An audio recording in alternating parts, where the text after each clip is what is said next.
Natalie Flores, and today I would like to talk about my early childhood research. So, throughout the semester, I have been researching on the effects COVID-19 has had on our youth, as well as what methods can be used to help them cope. Before I begin, I would like to introduce my audience. We have Mrs. Elephant, Mr. Gorilla, and Mrs. Sloth. They will be listening in on my presentation as well as participating in it. So I have broken down my information into 5 simple questions to make sure my presentation runs as smoothly as possible. So this leads me to my first question.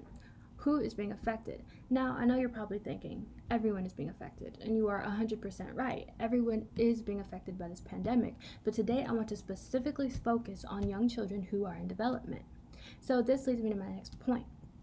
I would like to introduce what an adverse childhood experience is, also known as ACEs. An adverse childhood experience is a traumatic experience that has occurred in a person's life before the age of 18.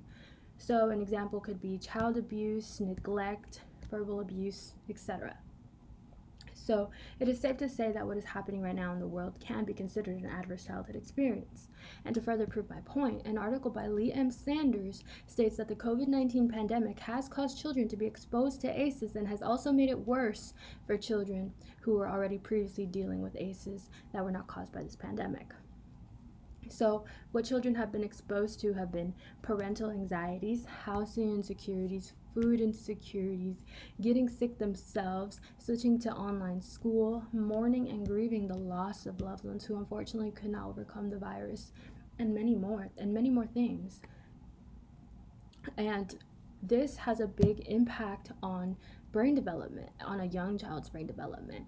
And if it impacts brain development, then in the long term, it affects functions such as decision making, self regulation, fear processing, stress management, and memory.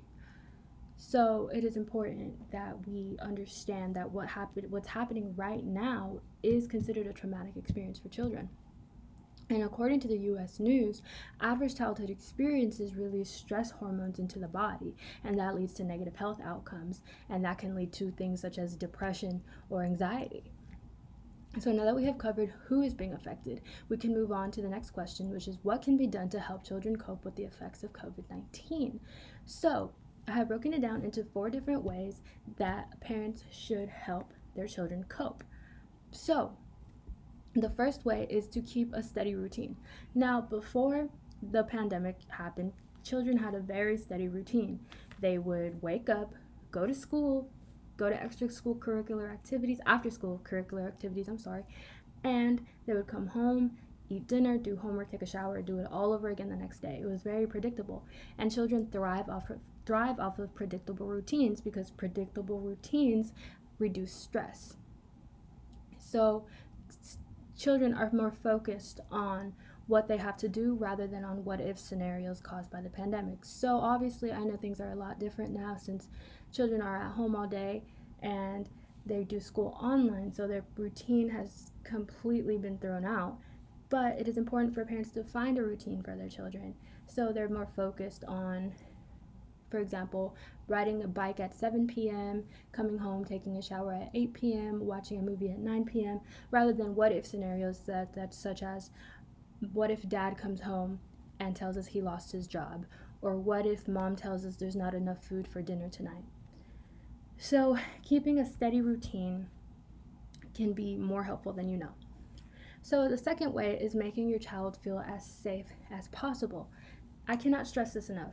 Children are very observant and very aware beings. When parents show signs of distress, their children will pick up on that, and they will soon begin to show the same signs. So it is important for parents to remain as calm as possible in front of their children, as well as limit the amount of information their child hears. For example, don't have the news station running all day on the radio, don't have the news channel running all day on the TV. Limit the information they listen to reduce their stress and keep them as calm as possible. Now, I'm not saying to completely cut them off.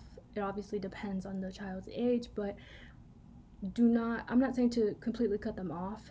I'm just saying that if they don't necessarily need to hear that information, then it is perfectly okay to keep it to yourselves. So the third way is to connect with loved ones. Obviously, children are going through a time where they're not physically getting to see their friends, and they're not and they're sitting in front of a computer screen all day, and that can really affect them and make them sad. And it is important for parents to reassure them that they understand that they are sad and that their feelings of sadness are okay. But a way a parent can help a child keep that connection with their friends is virtual meetings, FaceTime, Skype, Zoom meetings, and maybe even incorporate it into their routine, so that way they can keep a strong connection with loved ones and with friends. So the fourth way is to talk about issues. So parents need to let their children know that they should feel safe to speak on their emotions. Children need to be able to control how they are feeling, and it is not something that they are able to do on their own. And to back up my point, according to bringingupgreatkids.org, children's abilities to manage or shape the way they feel is a critical part of their development and often the source of much parental concern. Children don't start life with the ability to control how they are feeling. They are easily overwhelmed by strong feelings and cannot calm themselves down. Young children need parents to help them do this. This is when a parent steps in. And a way you can determine that your child could use a conversation about their feelings and could use that time to sort out their emotions is simply by you observing them. You can observe their cues. You know your child. A parent knows their child. A guardian knows their child. You can observe their tone of voice. You can observe their behavior. You can observe what time they're falling asleep, how much they're sleeping. You can observe so much, and any slight difference that you notice, that is when you should consider having a conversation and bringing up a conversation on how they are feeling. And yeah, so I think this is the perfect time to do an activity and introduce my activity. So this activity right here is a mood meter, and I will hand you a mood meter. And I want you to answer. I'm going to ask you a series of questions, and I want you to answer it based on how you are feeling using this paper clip. And I have also included the definition at the end, in the back of the mood meter, to further help you understand a meaning of an emotion that you may need help understanding.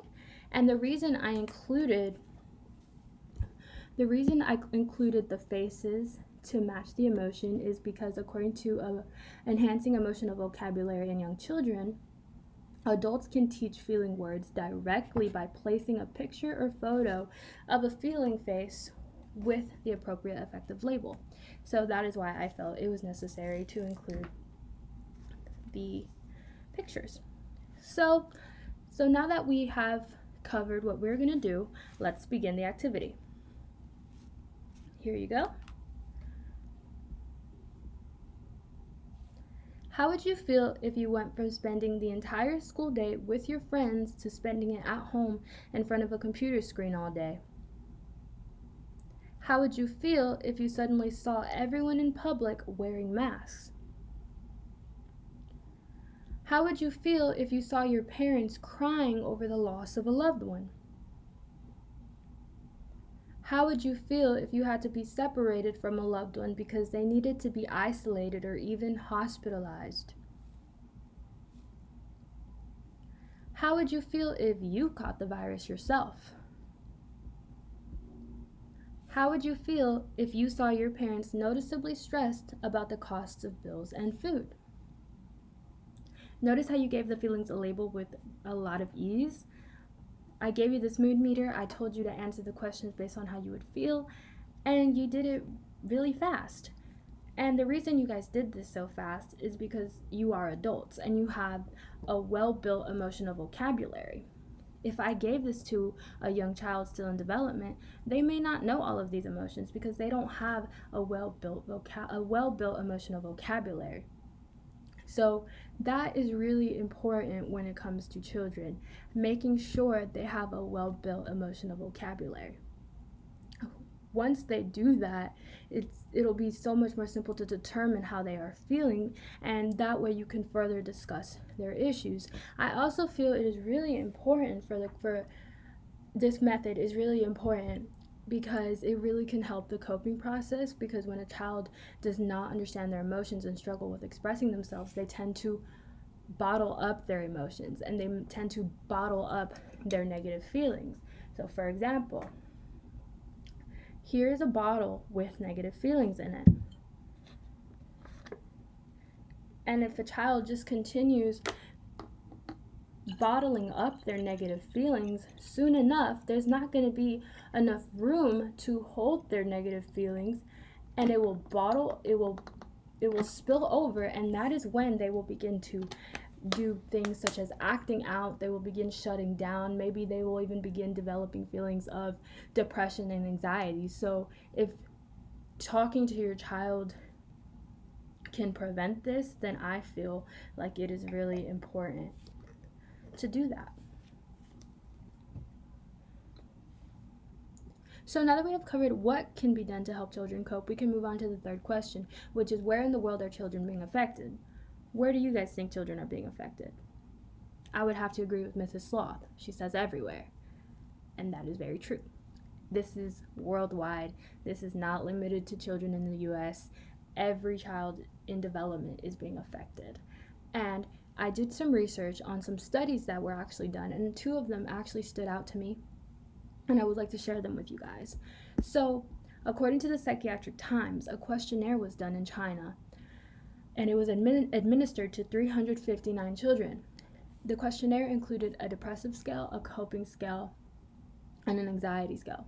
So, the results showed that 22.3% of youth had scores that showed depressive symptoms, which is much higher than what they estimated. And guess what their estimation was? 13.2%. That's almost double of what they estimated.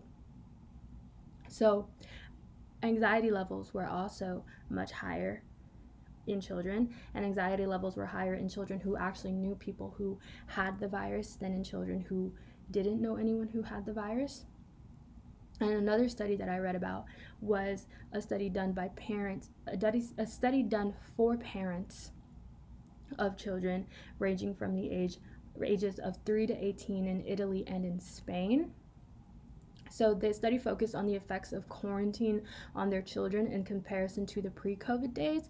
So the study found that 85.7% of parents saw differences in their children's emotions and behaviors during quarantine.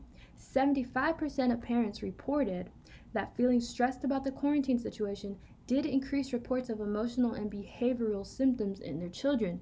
And this further proves my point that children are very aware and observant beings, and they pick up on any distress that a parent shows, and they will soon begin showing the same signs. So the overall answer is children are being affected all around the world. So this leads us to the fourth question, which is, when is the right time to begin helping your child cope? So I would say the right time to begin helping your child cope is when you notice any slight differences in your child. Do not wait till you see a clear sign that your child could use help coping, because if you had started when you saw the slight difference, then you could have prevented a lot of feelings from occurring. So for example, I would say notice when the bottle is this full, when you see this slight difference. Do not wait till you see a very clear sign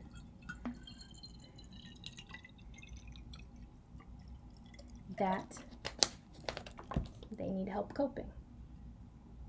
Because if you had started right here, then you could have prevented all of this. So that is what I would say is the right time to begin helping your child cope. So this leads us to the fifth question, which is, why is it important for parents and adults to help their children cope through COVID-19? So it is important for adults to start helping their children cope through this pandemic because of feelings of anxiety, stress, sadness, etc. These feelings do have a big effect on a child's development in the long run. For example, the child may begin doing poorly in school, they may begin having panic attacks, they may begin developing phobias, and even when a child is older, they may begin resorting to drug abuse and substance abuse. So it is important to not sweep anything under the rug and begin helping them cope immediately. So we have reached our final question, which is, how will this research project help? I hope this research project gave you an insight on why children are feeling the way they are feeling, as well as what methods can be used to help them cope. I feel like children deserve to feel as normal as possible through the madness that we are living in. I would like to say thank you so much for listening to my presentation as well as participating in my activity. This pandemic has been very difficult on young children, and they are experiencing hardship at an age where they are still developing. So the anxiety, the stress, the depression, sadness, loneliness, everything that they're feeling could have long-term consequences. And when children go to be adults, they always reflect on their childhood, and they always wish that they could have been helped sooner. So I hope that you take from this is that now is the time to begin helping your children cope, and you will be doing them a great favor in their future. Thank you so much for listening.